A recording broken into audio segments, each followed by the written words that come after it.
Okay. वंदे लोकतिलकं सात्वतवार्ताविभूषणं अमरकृत्युत्सारणं प्रबुद्धं लोकजीवनं प्रणयप्रमत्त जागदीपनं वंदे जीवनं सत्पुरुषम। আজকে আমরা প্রথমবার এই শ্রী শ্রী ঠাকুর অনুকূলচন্দ্রের প্রিয় পরম শ্রী শ্রী ঠাকুর অনুকূলচন্দ্র চর্যাশ্রম নৈহাটি শাখা এখান থেকে আমরা রেকর্ডিং করছি। আজকের আমাদের বিষয় যেটা ঠিক করা হয়েছে সেটা হচ্ছে ঈশ্বর বিভু। শ্রী শ্রী ঠাকুরের একটি গ্রন্থ আছে, এই গ্রন্থটি আপনারা সবাই দেখে থাকবেন। গ্রন্থটির নাম হচ্ছে দর্শন বিধায়না। দর্শন বিধায়না গ্রন্থে যে দর্শন শব্দটা আছে, দর্শন মানে আমরা জানি দর্শন মানে হচ্ছে এক দেখা, আবার দর্শন মানেই আমরা জানি ফিলোসফি। আপনারা যে কোনো ফিল্ডে নতুন কিছু আবিষ্কার হলে, কোনো কিছু নতুন তৈরি হলে, কোনো কিছুতে কিছুর থিসিস তৈরি হলে আমরা তাদের দেখি তারা ডক্টরেট উপাধি পান এবং সঙ্গে পিএইচডি করেন। পিএইচডির ফুল ফর্ম কিন্তু ডক্টর অফ ফিলোসফি। সে যে সাবজেক্টেই করুক না কেন, সে ফিজিক্সে করতে পারে, কেমিস্ট্রিতে করতে পারে, কোনো ভাষায় করতে পারে, ডক্টর অফ ফিলোসফি হয়। শ্রী শ্রী ঠাকুর আমাদের শিখিয়েছেন যে কোনো ভাষার গভীরে যাওয়ার জন্য বা যে কোনো শব্দ, যে কোনো কিছুর অর্থে গভীরে যাওয়ার জন্য আমাদের গভীরে যাওয়ার জন্য আমাদের তার রুট ওয়ার্ডটা দেখলে কিন্তু আমরা তার স্বরূপটা উদ্ঘাটন করতে পারি। তাই ফিলোসফি যদি আমি ওয়ার্ডটাকে ভাঙি, শব্দটা আসছে ফিল আর জোফস থেকে। ফিল মানে ভালোবাসা, জোফস মানে নলেজ। তো এইটাকে এইভাবে বলা যায়। ফিলোসফি মানে যেটা আপনি যদি ইটাইমোলজিক্যাল ডিকশনারিগুলো এগুলোতে ঘেটে দেখেন আপনি পাবেন ফিলোসফি মানে হচ্ছে লাভ ফর দ্য নলেজ।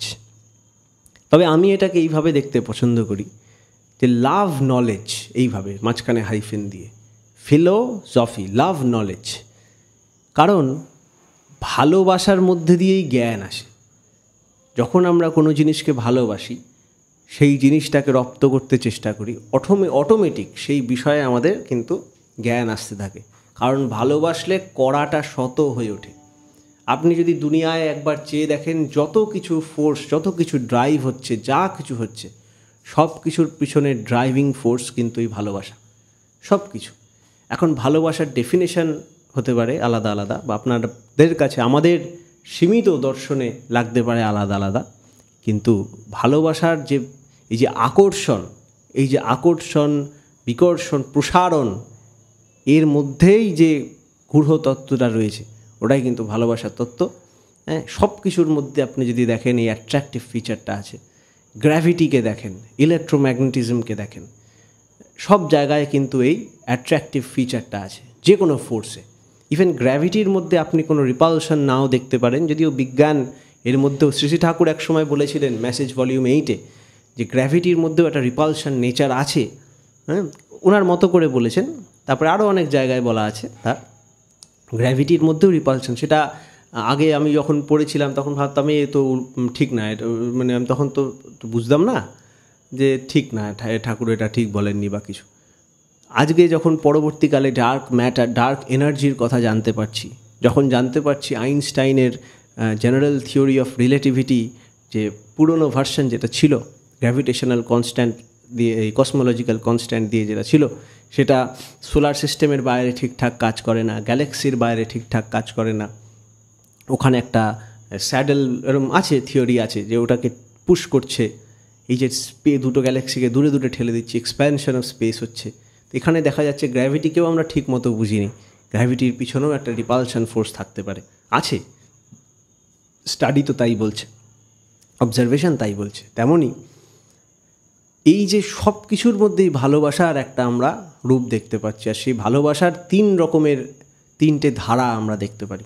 একটা হচ্ছে অ্যাট্রাকশন, একটা হচ্ছে রিপালশন, একটা হচ্ছে স্ট্যাগনেশন।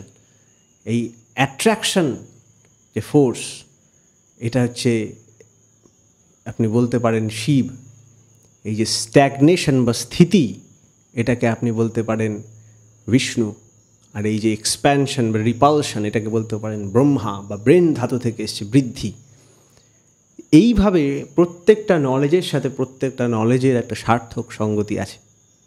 আর এই যে নিয়ে এটাকে মনন, এটার শ্রবণ, এটা নিদিধ্যাসন, এটাই দর্শনের অঙ্গীভূত। যেভাবে কিছু সব কিছু বিধিতে হয়ে আছে, এই যে আমরা কোনো টেকনোলজি, এই সপ্তাহেই এর আগের সপ্তাহতেই ব্যাঙ্গালোরে একটা সামিট হয়েছিল, সায়েন্টিস্টদের সামিট, কোয়ান্টাম কম্পিউটিং সামিট বলে কিছু নাম ছিল। আমারও ওখানে যাওয়া মানে ইনভিটেশন ঠিক না, ওই পার্টিসিপেন্ট হিসাবে যাওয়ার কথা ছিল, আমার সময় হয়নি। তো ওখানে 2জন নোবেল লরেট এসছেন আমেরিকা থেকেই বোধ হয়। হ্যাঁ, তো ওনারা এসে একটা কথা বলছিলেন যে ইন্ডিয়ায় রিসার্চের জন্য ফান্ডিং খুব কম, ইন্ডিয়াতে রিসার্চের ফান্ডিং খুব কম। কারণ প্রত্যেকটা দেশে কোনো টেকনোলজিক্যাল অ্যাডভান্সমেন্ট, যেমন কোয়ান্টাম কম্পিউটিং বলেন বা হায়ার সেমিকন্ডাক্টর ইন্ডাস্ট্রি বা এরকম কোনো জিনিসপত্র যদি করতে হয়, আমাদের নেক্সট জেন টেকনোলজি আবিষ্কার করতে হয়, তাহলে কিন্তু তার পিছনে কিছু বেসিক রিসার্চ দরকার। এই বেসিক রিসার্চটা আমরা বুঝতে পারি না। আমরা ভাবি বৈজ্ঞানিকরা রিসার্চ করছে, এর পিছনে কী দরকার, বা কবিরা কবি লিখছে, সোশিওলজিস্টরা সোশিওলজিক্যাল জিনিস পেপার বার করে কী দরকার। না, এর পিছনে এই যে সূক্ষ্ম বোধগুলো জাগাচ্ছে, এই যে বেসিক কিছু থিওরি আবিষ্কার করছে, ওই থিওরিগুলোর প্রয়োজন আছে। শুধু থিওরিতে পড়ে থাকলে সেটা পাপ, সেটা ঠিক না, কিন্তু থিওরিগুলোর প্রয়োজন আছে, কারণ ওটারই অ্যাপ্লিকেশান হিসাবে আমরা পরবর্তীকালে অ্যাপ্লায়েন্সেস বা টেকনোলজি আবিষ্কার করতে পারি। তেমনই আমাদের জীবনের, আমাদের বিধি, আমাদের দেহবিধি বোঝা, আমাদের মনের এই চিত্তকে, দুনিয়ায় যত কাজ করছি আমরা এই চিত্ত দিয়ে করছি। হ্যাঁ, মনসা বাচা কর্মণি, এই দেহ চিত্ত মন, এইটাকে নিয়ে আমরা সব কিছুতে আছি। তাই এই চিত্তশুদ্ধির জন্য এই দুনিয়ার যা কিছু ঘটছে, সেই আমার মধ্যে আমি যা যা জিনিস নিয়ে সম্পৃক্ত, এই সব কিছুর একটা সম্যক বোধ, হ্যাঁ, এই আন্ডারস্ট্যান্ডিং, আত্মপরিচয়, এর প্রয়োজন আছে। এটার মধ্যে দিয়েই কিন্তু আমরা সেই স্থিতি, সেই অবস্থা লাভ করি, অন্তর বাহিরে দুটো মিলে যে অবস্থাটা দিয়ে কিন্তু সব কিছু আমরা সুষ্ঠু করে উঠতে পারি। তাই দর্শন বিধায়নার সার্থকতা এখানে। আর এই দর্শনের পিছনে লাগে সেই চোখ। আমরা জানি শ্রীমদ্ ভগবদ্ গীতায় শ্রীকৃষ্ণ বলেছিলেন অর্জুনকে, ন তু মা শক্কসে দ্রষ্টু মানে নৈব সচক্ষুষা দিব্যং দদামি তে চক্ষু পশ্যমে যোগমৈশ্বরম। তুমি এই চোখ দিয়ে আমায় দেখতে পারবে না, আমি তোমায় দিব্য চক্ষু প্রদান করলাম অর্জুন, আর সেইটা দিয়ে তুমি আমায় দেখো। এই চোখটা আমাদের খোলার জন্য আমাদের সদ্গুরুর প্রয়োজন আছে, আমাদের সেই ব্যক্তিত্বের প্রয়োজন আছে যিনি নিজে চোখ খুলে রেখেছেন। অন্ধ হওয়া তো দুর্ভাগ্য বটে, কিন্তু যষ্টিচ্যুত হওয়া আরও দুর্ভাগ্য। এই যষ্টি হচ্ছেন সদ্গুরু। আর সদ্গুরু শুধু যষ্টি নন, যষ্টি অন্যরাও হতে পারেন যদি তারা সদ্গুরুর রূপে বিনায়িত হতে পারে, সদ্গুরুর মধ্যে তার মধ্যে সেরকম এক্সফোলিয়েশন হতে পারে। কিন্তু যদি আমরা সেরকম সদ্গুরুকেই পাই, পুরুষোত্তমকে পাই, তাহলে কিন্তু আমাদের মধ্যে সেই সম্বোধি জেগে উঠতে পারে। তিনি আমাদের চোখ খুলে আমাদের সেই পর্যায়ে তুলে নিতে পারেন। আর তিনি তুলতে তখনই পারেন যখন আমরা তার প্রতি আকৃষ্ট হই, তাকে ভালোবাসি, তাকে রেসিপ্রোকেট করি। হ্যাঁ, এই যে আমাদের গীতাতে এটাও বলা ছিল যে আমাদের এই যে ভাবগ্রাহী জনার্দন, ইয়ে যথা মাম প্রপদ্যন্তে ত্বং তথৈব ভজাম্যহম, তুমি আমার যেমন ভজনা করবে আমিও তোমাকে তিনি তো বিধিস্বরূপ, এই বিধিস্বরূপেরই বিধাতা হচ্ছে ঈশ্বর। তাই আজকের বিষয় সেই জন্য শ্রী ঠাকুরের এই বই দর্শন বিধায়না থেকে আমরা ঈশ্বরের কয়েকটা বাণী পড়ে বোঝার চেষ্টা করব। এবং একটা জিনিস বলতে পারি, আমাদের যত শাস্ত্র আছে, যা আছে, যেমন যেমন করে যা আছে, সব কিছু কিন্তু শ্রী ঠাকুরের লিটারেচারে একটা অন্যই মাত্রা পেয়েছে। সেটা নিয়ে আমাদের আরও ঘাটা দরকার, বোঝা দরকার। আর আমি ব্যক্তিগতভাবে বলছি, আমরা যতই অন্য ফিল্ডে, যে ফিল্ডে যা কাজ করি না কেন, মাইন্ডকে একটা এমন লেভেলের টিউনিং দেয়, সেটা আমাদের পার্সোনালি আমাদের মেন্টাল স্টেটকেও একটা ঊর্ধ্বে উঠিয়ে নেয়, আমাদের আধ্যাত্মিক জাগরণ ঘটায়, আমাদের মনকে অত্যন্ত পবিত্র করে তোলে। তার পাশাপাশি আপনি যে ফিল্ডে আমরা আছি, যে ফিল্ডে কাজ করছেন বা যাই করেন, সেইখানেও একটা অদ্ভুত বিকাশ আমরা দেখতে পারি, আমরা সেইখানে আমরা তার এফেক্ট দেখতে পারি। আশেপাশের লোকজন চমকে যাবে। চমকানোটা আমাদের টার্গেট না, কিন্তু হয়ে যায়, ভাববে যে এত গুণে গুণায়িত হতে পারে কি করে, এরকম এরকম হতে পারে কি করে, ওরম ওরম হয় কি করে। ওটাই হয়, আমাদের মধ্যে সব কিছু রয়েছে, আমাদের মধ্যে সেই মাস্টারই বসে রয়েছে, সেইটা রয়েছে, কিন্তু সেটার প্রতি আমার আধিপত্য নেই। যে ঈশ্বর শব্দটা আমরা বলি, ঈশ্বর শব্দটা আসছে ইস ধাতু থেকে। ইস মানে আধিপত্য, আধিপত্যর মধ্যে আছে ধা এবং পা মানে ধারণ আর পালন। তাই ঈশ্বরকে শ্রী শ্রী ঠাকুর বলছেন ধারণ পালনই সম্বেক সিদ্ধ ব্যক্তিত্ব। আমাদের গন্তব্য হলো ঈশ্বর প্রাপ্তি। ঈশ্বর প্রাপ্তি মানে কি? ঈশ্বর প্রাপ্তি মানে ঈশ্বর আপ্তি, আর সেটা হচ্ছে একজন ধারণ পালনই সম্বেক সিদ্ধ ব্যক্তিত্ব। আজকে এখানে আমরা বসেছি আমাদের নৈহাটিতে বহুদিন ধরে শ্রী শ্রী ঠাকুরের অবিকৃত ভাবধারা নিয়ে। এখন অবিকৃত শব্দটা বলতে কেন হয়? বলতে এই জন্য হয় কারণ আমাদের মধ্যে কিছু বিকৃতি দেখা গেছে। এক হয় আমি অসুস্থ হতে পারি, এটা একটা ঠিক আছে, এটা মানা যায়, কিন্তু আমার ওষুধে মিশ্রণ ঢুকে গেছে, ওষুধে বিকৃতি ঢুকে গেছে, সেটা কিন্তু ভয়ানক জিনিস। তাই তার লিটারেচারে, তার ভাবধারায়, তার সাধন পদ্ধতিতে এগুলোতে যেন কোনো রকম বিকৃতি না আসে, সেটার জন্য আমাদের পরাক্রমশীল হতে হবে, তাই না? তাই জন্য আমাদের বলতে হয়, অবিকৃত শব্দটা ব্যবহার করতে হয়। আমরা পারফেক্ট না, আমরা অ্যাজ এ হিউম্যান বিইং আমরা পারফেক্ট না, আমরা অ্যাজ এ হিউম্যান বিইং অবিকৃত নই, কিন্তু আমাদের ওষুধ, আমাদের ঈশ্বরের দেওয়া, ঈশ্বর প্রণোদিত বিধি, ঈশ্বর প্রণোদিত গ্রন্থ, ঈশ্বর প্রণোদিত সাধন প্রণালী, এগুলো যেন অবিকৃত থাকে, কারণ ওটাই সেই চাবিকাঠি, ওটাই সেই রাস্তা যেটা আমাদের অবিকৃতর দিকে ঠেলে দেবে, আমাদের সেই সর্বম খল্লিদং ব্রহ্মকে উপলব্ধি করতে সাহায্য করবে। তাই ওর মধ্যেই, ওষুধেই যদি গড়মিল থাকে আমি পৌঁছাতে পারবো না। দর্শন বিধায়নার বাণী সংখ্যা 115-তে শ্রী শ্রী ঠাকুর বলছেন, আধ্যাত্ম জীবনযাপন মানে বাস্তবতায় সত্তার গতি সম্বেককে, প্রাণন প্রগতিকে ধারণে, পোষণে, দানে স্বস্থ করে তোলা, উচ্ছল করে তোলা। স্বপরিবেশ নিজের তা না বুঝে যদি অন্য কিছু বোঝো, স্বপরিবেশ নিজের তা না বুঝে যদি অন্য কিছু বোঝো, তা হাওয়ার লাড়ুই হয়ে যাবে। তাহলে বলছেন, আমরা যখন আধ্যাত্ম জীবনের কথা বলি, এই আধ্যাত্ম জীবন মানে বাস্তবতায় সত্তার গতি সম্বেককে, প্রতিটা ওয়ার্ড দেখতে হবে। আমাদের সত্তা মানে আমাদের অস্তিত্ব, আমরা যা জানি, আমাদের লাইফ অ্যাজ ইট ইজ, বিইংকে সত্তা বলে। এই সত্তার যে গতি সম্বেককে, এই সত্তার যে একটা গো আছে, একটা কন্টিনিউয়াস ফ্লো অফ লাইফ আছে, এটাকে, আর এর প্রাণন প্রগতিকে, এর লাইফ থ্রিল, এর অ্যাক্টিভিটি যা যা আছে, আমি কাজ করতে পারি, একটা হচ্ছে সত্তার গতি সম্বেককে, আর একটা হচ্ছে প্রাণন প্রগতিকে।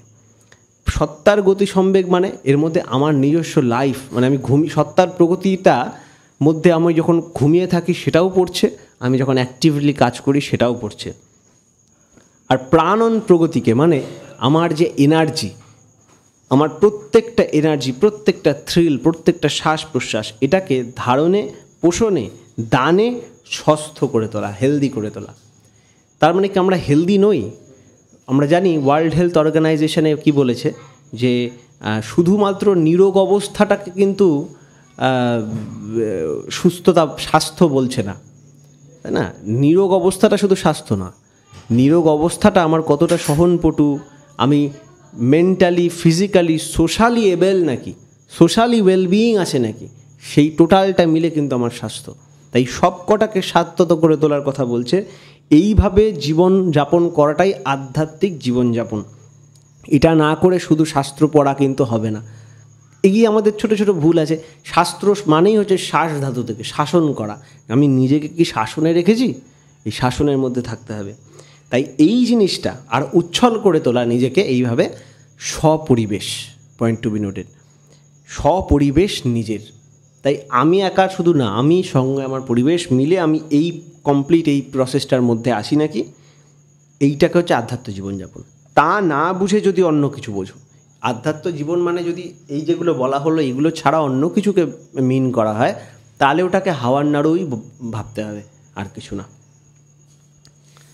তাই আশা করি আপনাদের মধ্যে কোনো প্রশ্ন নেই। যদি তাও থাকে প্রশ্ন, আপনি কিন্তু এক্ষুনি করতে পারেন, এখানে মেসেজ করতে পারে, কমেন্ট করতে পারে। তারপরে বলছেন বাস্তব যা, আচ্ছা তারপরে ঠাকুর 114 নম্বর বাণীটায় বলছেন, আরও আছে অনেক বাণী আছে, আমরা কিন্তু কয়েকটা ঘেটে ঘেটে করছি, ঠিক আছে, সব পড়ছি না। হ্যাঁ, ঠাকুর বলছেন আত্মাকে যা ধারণ করে,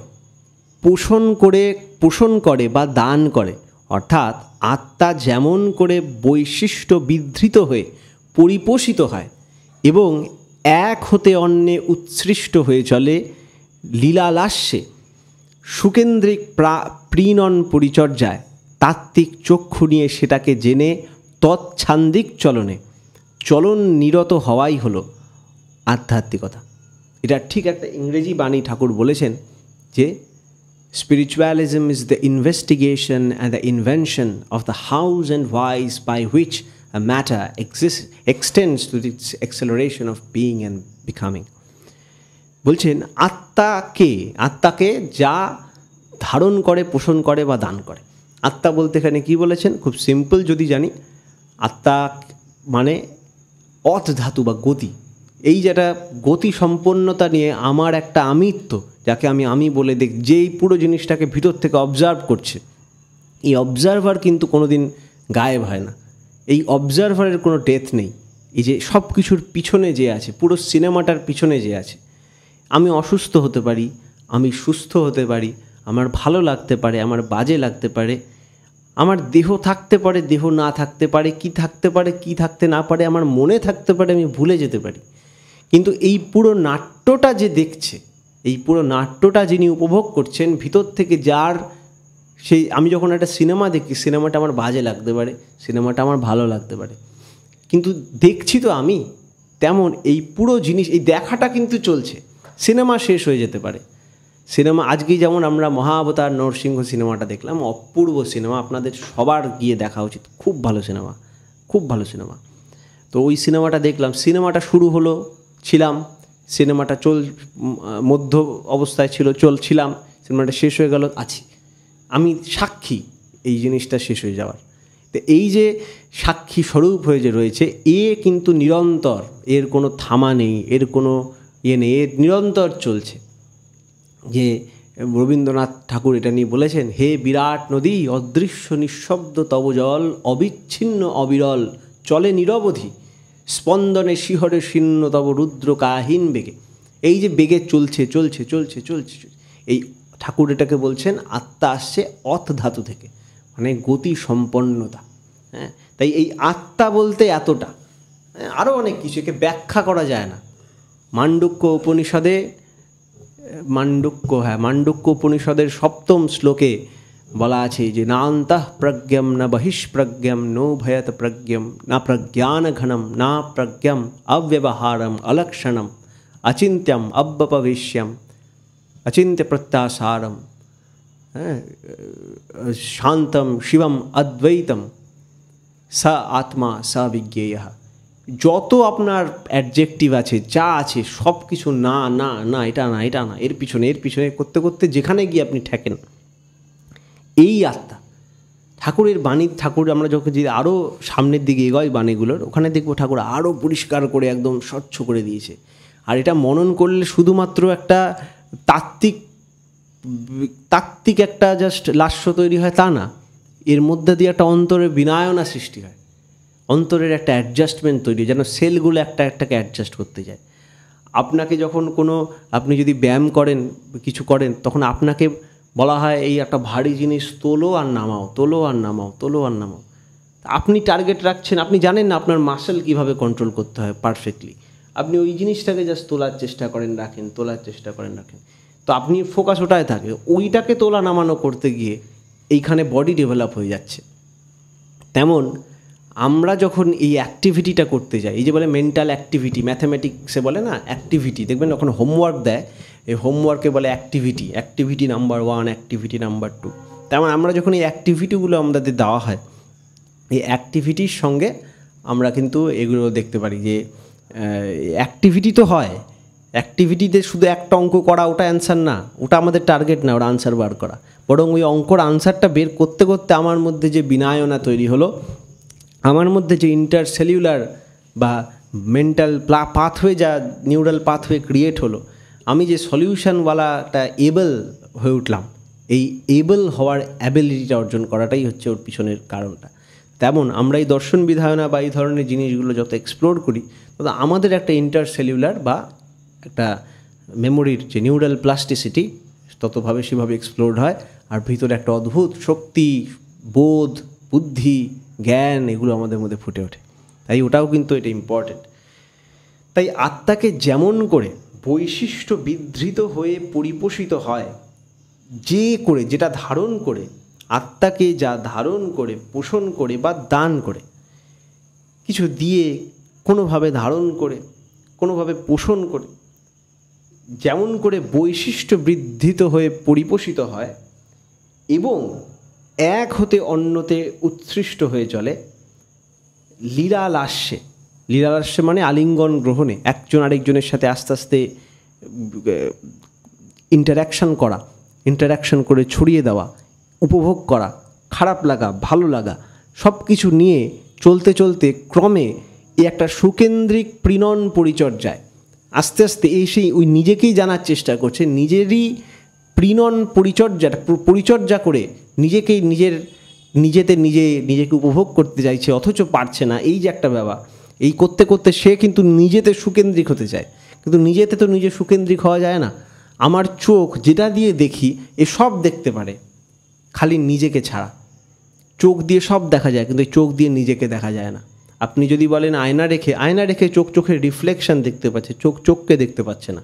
আমি আপনার চোখকে দেখতে পারি, আপনি আমার চোখকে দেখতে পারেন। এখানেই চলে আসছে দ্বৈত ব্যাপার। এই দ্বৈত ব্যাপারেই হচ্ছে লীলা, দুজন লাগে। তা তেমনই তখনই দেখা যাচ্ছে আমি আমাতে সুকেন্দ্রিক হতে যাই, আমি যদি আত্মারাম হতে যাই, নিজেতে নিজে আরাম পেতে চাই, যেটা আমাদের প্রত্যেকে চাই জীবনে। এইটা করতে গেলেই আমাদের লাগে এমন একজন ব্যক্তিত্ব আউটসাইড মি, আমার এই আমিত্বর বাইরে, আমারই একটা বাইরে আমির কমপ্লিট রিফ্লেকশন, তাই না? তাই ঠাকুর বলছেন যে বিশ্বপরাণ প্রাণে লয়ে জনমিলাকে, যে গানটা আছে না, ওরকম যে ওই গানটায় আছে না যে তার পানে যেতে কে কার পানে হাঁটে, একটা গান আছে পঞ্চানন সরকারের, ওখানে আছে এই যে সেই তোর আমি সর্বস্বের অধিস্বামী, এই তোর অনামি, এই তোর আমি, এই তোর অনামি, এই তোর অন্তরজামী। এই যে তার মধ্যে সবার আমিগুলোর যে একটাই আমি আছে, আলাদা আলাদা আমি, এগুলো ভেরিয়াস আইডেন্টিটি, কিন্তু এই যে বাইরে একটা রূপ, আরেকজন আউটসাইড মি, যার মধ্যে আমার সুকেন্দ্রিকতা সার্থক হয়, তাতে সুকেন্দ্রিক হয়ে আমি আমাতে সুকেন্দ্রিক হতে পারি। তাই বলছেন সুকেন্দ্রিক প্রিণন পরিচর্যায় তাত্ত্বিক চক্ষু নিয়ে সেটাকে জেনে, এবার আমি তার তত্ত্ব বা তার তাহাত্ম্যটা আমার তাত্ত্বিক চক্ষু দিয়ে সেটাকে জেনে, এই আত্মার নিজস্বটাকে জেনে, এই আবার শুধু জেনে বসে থাকলে হবে না, জেনে তৎছান্দিক চলনে চলন নিরত হওয়া। প্রত্যেকটা ওয়ার্ড মিনিংফুল এখানে, মানে কোনো কিছু এক্সট্রা ইচ্ছা করে বসিয়ে দেওয়া না। আমার মনে আছে ছোটোবেলায় যখন লিখতে পারতাম না বা জানতাম না, জোর করে অ্যান্সারটাকে বড় করার চেষ্টা করতাম। এরকম এখানে ওর কোনো ছায়া নেই, প্রত্যেকটা জিনিস পজিশন করা হয়েছে with every meaning and essence. তো যখন বলছে যে তাত্ত্বিক চক্ষু নিয়ে এই কমপ্লিট প্রসেসটাকে আমি যে আমরা জানলাম, গল্প করলাম, আমরা জানলাম, এটা জানা হলো না, এটাকে তাত্ত্বিক চক্ষু নিয়ে, তাত্ত্বিক তত্ত্বটা দিয়ে না, তাত্ত্বিক চক্ষু নিয়ে আমার চোখটাই এমন হয়ে গেল, আমি সব কিছুর বিয়ন্ডে দেখা স্টার্ট করলাম। চক্ষুরু উন্মিলিতম যেটা আছে না, সেই সদ্গুরুকে আমি প্রণাম করি। চক্ষুরু উন্মিলিতম যেন তস্मै শ্রী গুরুবে নমঃ। যে আমার চোখটা খুলে দিল, অজ্ঞানতে মিরান্ধস্য জ্ঞানাঞ্জন শলাকয়া, সেই চোখটা খুলে দেন যিনি, সেই তাকে আমি প্রণাম করি। তাই এই যে তাত্ত্বিক চক্ষু নিয়ে সেটাকে জানলাম, জেনে কি করলাম, জেনে তৎছান্দিক চলনে, তৎছান্দিক বলতে এই যে তিনি যে আমরা বলি না ওম তৎসৎ, যে বলি না ওম তাই সত্যি তৎ, বা আমরা যখন বলি তত্ত্ব, তত্ত্বর সেই এই তৎ হচ্ছে দ্যাট, তত্ত্বমসি, এটা হচ্ছে বেদান্তের উপনিষদের একটা মেসেজ। তত্ত্বম আসি, দ্যাট দো আর্ট, তুমি যা, তুমি যে জিনিসটা, এই যে জিনিস শব্দটা তৎ, সেই তার ছান্দিক চলনে, সেইটা যে ফ্লোতে চলছে, সেই ফ্লোতে নিজেকে বিনয়ন করা। পুরুষোত্তম এই ইউনিভার্সাল লয়ের সাথে সিঙ্ক্রোনাইজড আছে, আমি তার সাথে সিঙ্ক্রোনাইজড হচ্ছি, মানে ওই ছান্দিক চলনে নিজেকে ছন্দায়িত করছি। আবার আমি কি এক্স্যাক্টলি তাকে পারি? আমি কি এক্স্যাক্টলি তাকে তার চলনে চলতে পারি, বা আমি এক্স্যাক্টলি তার ছন্দে চলতে পারি? না, we are always in a state of practice, we are always in a state in the path of materialisation of his bless. সবসময় আমরা তার পদ্ধতি, তার চলন, তাকে প্রতিষ্ঠা করতে চাই, কিন্তু পারছি না, চেষ্টা করছি। তাই তার মানে কি আমরা আধ্যাত্মিকতায় পা দিইনি? আমরা কি আধ্যাত্মিকতা শুরুই করিনি? নাকি যে পুণ্যত্ব প্রাপ্ত হয়েছে সেই শুধু আধ্যাত্মিকতা বলছে? তাই ঠাকুর বলছেন না যে তৎছান্দিক চলনে চলে যাওয়া আধ্যাত্মিকতা, না, ঠাকুর বলছেন তৎছান্দিক চলনে চলন নিরত হওয়াই হলো আধ্যাত্মিকতা। আমরা কিন্তু সেই তৎছান্দিক চলনে চলন নিরত হলাম, আমি দীক্ষা গ্রহণ করলাম, আমি কিন্তু সেই একে ন্যস্ত হলাম, তাকে কিন্তু আমার জীবনে প্রতিষ্ঠা করলাম বা করার চেষ্টা করছি। এই যে শুরু করে দিয়েছি, কিন্তু আমরা যে দীক্ষা সদ্দীক্ষা ঠাকুরের মতো করে, নিজের মতো করে একটা কিছু বানিয়ে নিয়ে যদি আমরা ওটাকে করি, সেটা আমাদের আহমিকার দীক্ষা হতে পারে, বা একটা স্টেট অফ একটা স্টার্ট শুরুর দিকে বলতে পারে। ওটাও চলতে কখন যে আমরা আবার কমপ্লিটনেসের দিকে পাবো, হ্যাঁ, সেটার কিন্তু কোনো ইয়ে নেই, কোনো গ্যারেন্টি নেই। হ্যাঁ, তাই ঠাকুর এই জায়গাটায় বলে দিলেন যে তাই ঠাকুর কিন্তু এইসব নীতিবিধি নিয়ে, ঠাকুর না, আমাদের বরং ঠাকুরের থেকেও আরও বেশি স্ট্রিক্ট আমাদের দেশের ঋষিরা। তারা কিন্তু সবসময় বলে গেছেন যে এই ওষুধ নিয়ে ছেলে খেলা করতে নেই। তাই যখন আমরা এগুলো নিয়ে ছেলে খেলা করব, আমরা যখন এই যে আমরা এই জিনিসটা খুঁজতে গিয়ে চলার সাথী গ্রন্থে আবার এই ডেফিনেশনটা আরও সহজভাবে পাই। হ্যাঁ, যে বাণী সংখ্যা 75 বলছেন, অস্তিত্বে গ্রথিত হইয়া বা অস্তিত্বকে অধিকার করিয়া যে ভাব তদ্দ্বারা অনুপ্রাণিত ও নিয়ন্ত্রিত হইয়া চিন্তা, চলন ও কর্মে প্রতিফলিত হয়, তাহাই বস্তুত আধ্যাত্মিকতা। দেখেছেন, কোনো জায়গায় বাণীর সাথে কবে এটা দেওয়া এর কোনো অসঙ্গতি পাবেন না, এক্স্যাক্টলি সেম কথা বলা, কিন্তু কতটা ভেরিয়েশন আছে ইন থ্রো, ভেরিয়েশন আছে ইন এক্সপোজিশন। এটা এক ধরনের মাইন্ডসেটের জন্য বলা, এটা এক ধরনের মাইন্ডসেটের জন্য বলা। এটা যদি ইন্ট্রোডাকশান হয়, এটা হচ্ছে ইন্ট্রোডাকশানের এক্সপ্লেনেশন, তাই না? তাই আবার মাঝখানে একটু ইন্টারাপ্ট করে বলি, আমরা আছি এখন নৈহাটির শাখা চর্যাশ্রম, প্রিয় পরম শ্রী অনুকূলচন্দ্র চর্যাশ্রম বিবেক বিতানে। এটা এখন ইন প্রিপারেশন চলছে, বানানো হচ্ছে। আপনারা সবসময় এখানে আসতে পারেন, এটা আপনাদেরই বাড়ি।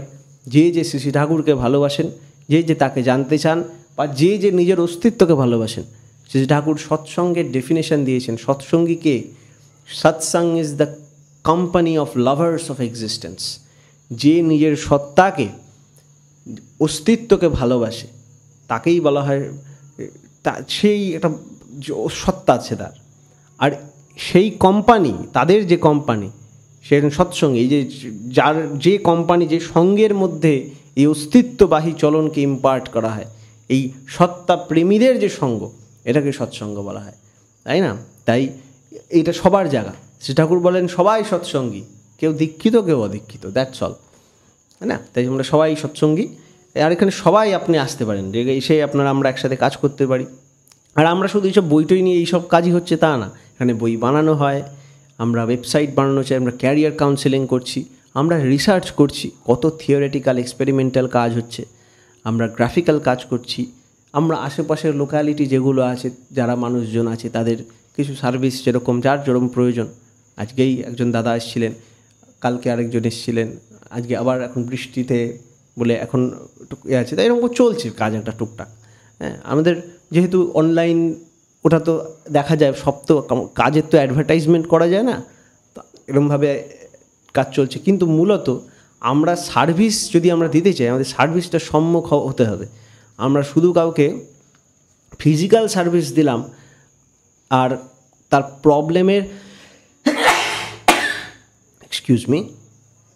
আমরা তার প্রবলেমের রুট কজ অবধি যদি না যাই, তাহলে তো সে আবার প্রবলেমে পড়বে। শ্রী ঠাকুরের একটা ঘটনা মনে পড়ছে। ঠাকুর যখন ডাক্তারি করতেন, ঠাকুর যখন শুরু করেছিলেন, হ্যাঁ, অনেক চিকিৎসা করতেন, করতে করতে দেখতেন কতজন রুগীকে ট্রিটমেন্ট করার পরেও তিনি আবার অসুস্থ হয়ে পড়লেন।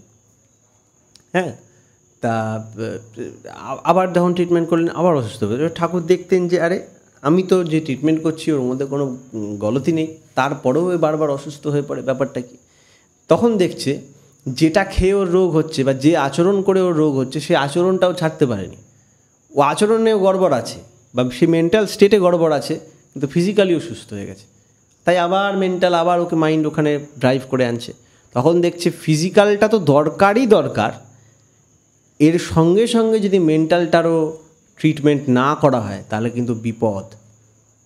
তখন ঠাকুর তাদের মতো করে ট্রিটমেন্ট শুরু করলেন। তাই ঠাকুর যে মেডিটেশান ট্যান এটা সেটা করি না, ঠাকুর বলছেন the psychophysical moulding of objects and affairs for the purpose of fulfillment of the principle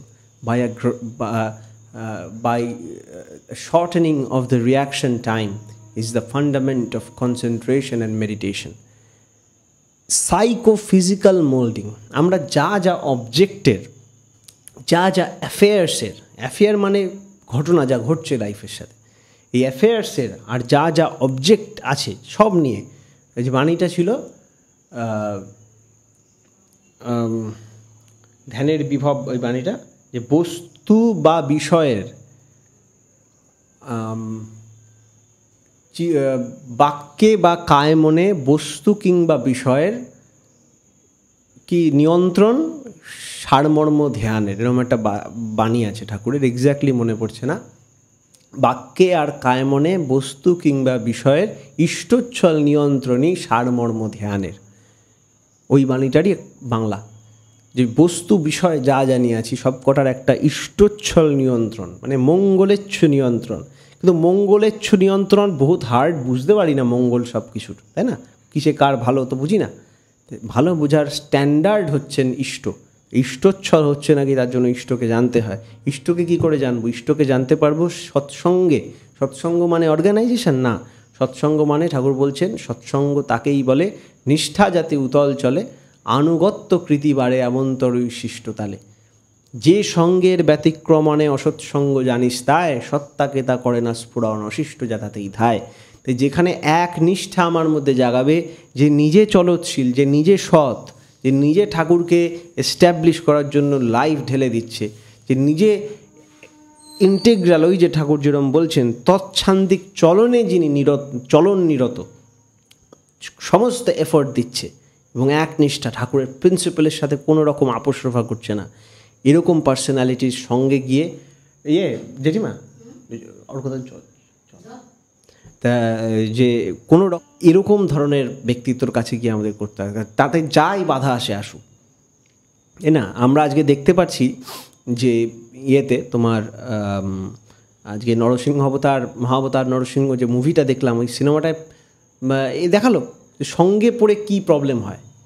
হ্যাঁ, সঙ্গর দোষ কতটা, যে একটা সঙ্গ হরিভক্তি শেখাচ্ছে, আরেকটা সঙ্গ ওর মধ্যে বিকৃতি করে বলছে হরি ঠিক আছে কিন্তু তোমাকে এই হিরণ্যকশিপুকে পুজো করতে হবে, ওকে না করলে হবে না। এই যে ব্যাপারটা, কারণ আমরা প্রিন্সিপাল থেকে সরে যাচ্ছি। হোয়াই হরি হোয়াই শি, উনি কেন, উনি কারণ বিকজ তিনি সাত্যত মঙ্গলের মূর্ত প্রতীক। হ্যাঁ, অর্কদা কোথায় গো? আচ্ছা বলো, দেখো ঠিক হচ্ছে নাকি দেখতে বলো তো রেকর্ডিংটা। হ্যাঁ, তা উনি সাত্যত মঙ্গলের প্রতীক, আর এই মঙ্গলের প্রতীক বলে তার মধ্যে তাকে আমার চাই, তিনি আমার পরম পূজ্য। তাই না? তাতে আমাদের ফুলফিলমেন্ট তার মধ্যে আছে বলে তিনি ফুলফিলার দি বেস্ট, তিনি পুরুষোত্তম। তারপরে যা ঠাকুর বলছেন, বাস্তব যা কিছু রিয়েল, বাস্তব যা তা স্থূলই হোক আর সূক্ষ্মই হোক, ইন্দ্রিয় গ্রাহ্যই হোক আর অতীন্দ্রিয়ই হোক, তাকে বাদ দিয়ে আধ্যাত্মিকতার অনুসন্ধানে বা ঈশ্বরের অনুসন্ধানে বৃথা ঘুরে বেরিও না। বাস্তব যা, বাস্তব মানে ইন রিয়ালিটি, বাস্তব যা, রিয়ালিটি যা, সেটা সবসময় যে আমাদের বোধের মধ্যেই হবে তার কোনো মানে নেই, আবার বোধের মধ্যেও আছে। তাই বলছে বাস্তব যা তা স্থূলই হোক আর সূক্ষ্মই হোক, ইন্দ্রিয় গ্রাহ্যই হোক আর অতীন্দ্রিয়ই হোক, তাকে বাদ দিয়ে আধ্যাত্মিকতার অনুসন্ধানে বা ঈশ্বরের অনুসন্ধানে বৃথা ঘুরে বেরিও না। তাই যেটা রিয়ালিটি, এবার রিয়ালিটি কী করে বুঝবো? এখানেই ঠাকুর বলে দিচ্ছেন, সেটা সূক্ষ্মও হতে পারে, সেটা ইন্দ্রিয় গ্রাহ্যও হতে পারে, ইন্দ্রিয় গ্রাহ্য নাও হতে পারে। তাহলে আমি কি করে বুঝবো? তাকে বাদ দিয়ে ঘুরে বেরিও না। তা আমি কি করে বুঝবো তাকে বাদ দিচ্ছি না দিচ্ছি? তাই জন্য বলছেন, আচার্যনিষ্ঠ হয়ে শ্রদ্ধসিত অন্তঃকরণে সমীচীন সন্ধিৎসা নিয়ে কৃতিচর্যী অনুশীলনায় সুসমীক্ষু তৎপরতাকে আশ্রয় করে তাকে খোঁজো। একজন যে আচরণ করছেন, আচরণে নিষ্ঠ, আচার্য যিনি আচার্যনিষ্ঠ হয়ে শ্রদ্ধসিত অন্তঃকরণ, এখন যদি বলে ভগবান আমার আচার্য, সে ভগবান আচার্যকে নিয়ে করে, তারপরে বলছেন তার কাছে এসে শ্রদ্ধসিত, শ্রদ্ধার সাথে অন্তঃকরণ নিয়ে সমীচীন সন্ধিৎসা, উপযুক্ত সন্ধিৎসা বা কিউরিওসিটি এবং সিনসিয়ারিটি নিয়ে কৃতিচর্যী, মানে আমার এমন কাজ হবে যে কাজটা আমাকে সাকসেসের দিকে নিয়ে যাবে, সেই অনুশীলনায়, সেই প্র্যাকটিসে সুসমীক্ষু, তার সমীক্ষা করে করে, নিজেকে অ্যানালাইজ করে করে, সেলফ অ্যানালিসিস করতে করতে, উইথ অল অ্যাক্টিভিটি, অ্যাক্টিভিটির আশ্রয় করে তাকে খোঁজো। এবার তাকে খোঁজো। এইগুলো, এই প্রসেস নিয়ে তুমি দেখে নাও লাইট জ্বলছে নাকি, তুমি দেখে নাও ফ্যান চলছে নাকি, দেখে নাও বইটা ঠিক নাকি, হ্যাঁ ঠিক আছে, দেখে নাও পেন পেন্সিল ঠিক আছে, পড়ো। তাই যদি আমার পড়তে পড়তে লাইট বন্ধ হয়ে যায়, অন্ধকারে পড়তে পারবো না। পড়তে পড়তে যদি দেখি আরে এ তো 2টো পেজের পর পরের পাতাগুলো প্রিন্টই করা নেই, তাহলেও আমি পড়তে পারবো না, পড়াটা ব্যাঘাত ঘটবে। আগে দেখে নাও এটা প্রিন্টেড ঠিক আছে, লাইট আছে, সব আছে, এবার তাকে খোঁজো। তাহলে খোঁজা কমপ্লিট হবে আমাদের। তারপরে বলছেন, খুঁজতে খুঁজতে যা পাও সেগুলোকে আয়ত্ত করো। তাই খুঁজতে খুঁজতে যেগুলো পাবো, যেগুলোকে আমি উপভোগ করব, যেগুলোকে আমি চোখের সামনে পাবো, এবার এটাকে আয়ত্ত করতে হবে, এগুলোকে এমব্রেস করে, এগুলোকে প্র্যাকটিস করে নিজের অভ্যাসে পরিণত করতে হবে। তপবিধায়নার প্রথম বাণী আমরা পাই, অভ্যাসই সিদ্ধির প্রথম উপকরণ। যে অভ্যাস আমরা আছে, অভ্যাস, এই অভ্যাসটাই কিন্তু সিদ্ধির প্রথম উপকরণ। এই যাই আমরা কিছু নিজেকে আয়ত্ত করতে চাই, আমাদের ফার্স্টে সেটাকে হ্যাবিটিফাই করতে হয়। অ্যাটমিক হ্যাবিটসে বলে একটা বই আছে জেমস ক্লিয়ারের, বিশ্ববিখ্যাত বই। ওখানে উনি বলছেন যে we don't fall into our goals, মানে আমরা গোলের দেখে আমরা নিজেকে এই করি না, fall into our habits, structure. যে স্ট্রাকচার আমরা বানাই লাইফের, যেরকম হ্যাবিটস ডেলি জীবনচর্যা বানাই, সেই অনুযায়ী আমরা নিজেকে কিন্তু অটোমেটিক সেদিকে অ্যাডজাস্ট করি। তাই আমাদের দেখতে হবে যা আমি পাচ্ছি, যে জায়গায়, যে পরিস্থিতি, যে লেভেল যা পাচ্ছি, ঠাকুরকে দেখে দেখছি ঠাকুর এরকম এরকম জিনিস করতে পারেন, এরকম এরকম জিনিস অ্যাক্টিভিটি করতে পারেন, এরকম জিনিস চাইছেন হোক, সেই গুণাবলীগুলো আমার মধ্যে আয়ত্ত করতে হবে। তিনি যে গুণাবলীকে আমাকে উত্তীর্ণ করতে চান সেটা আমাকে আয়ত্ত করতে হবে।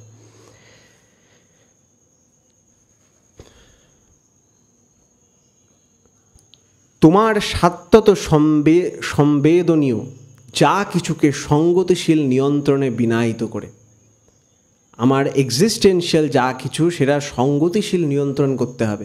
যা কিছু আছে, আমার বাড়ি, আমার ঘর, আমার ল্যাপটপ, আমার কাজ, সব কটাকে করে এই আধ্যাত্মিক চলনের সাথে সেটাকে সঙ্গতিশীল বানানোর চেষ্টা করে অ্যাডজাস্ট করতে হবে। এই অ্যাডজাস্টমেন্ট করার মধ্যে কিন্তু আছে। আর আমরা দেখি অ্যাডজাস্টমেন্টের মধ্যেই কিন্তু লেখা আছে অ্যাড প্লাস জাস্ট। যিনি জাস্ট তার সঙ্গে অ্যাড হও, অসৎ যা কিছুকে বুঝে সুঝে তাকে সমীচীনভাবে নিরোধ করে, আবার এই প্রসেসের মধ্যে থেকে যা কিছু অসৎ আসবে, যা কিছু নেগেটিভ থাকবে, যা কিছু অ্যান্টি থাকবে, অ্যান্টি লাইফ থাকবে, সেটাকে কিন্তু নিরোধ করাও ছাড়া যাবে না। যেগুলো এর বিরোধী, যেগুলো এগুলোকে নষ্ট করে, সেটার প্রতি কিন্তু ক্রুয়েলিটির সাথে সেটাকে হাঁটিয়ে দিতে হবে।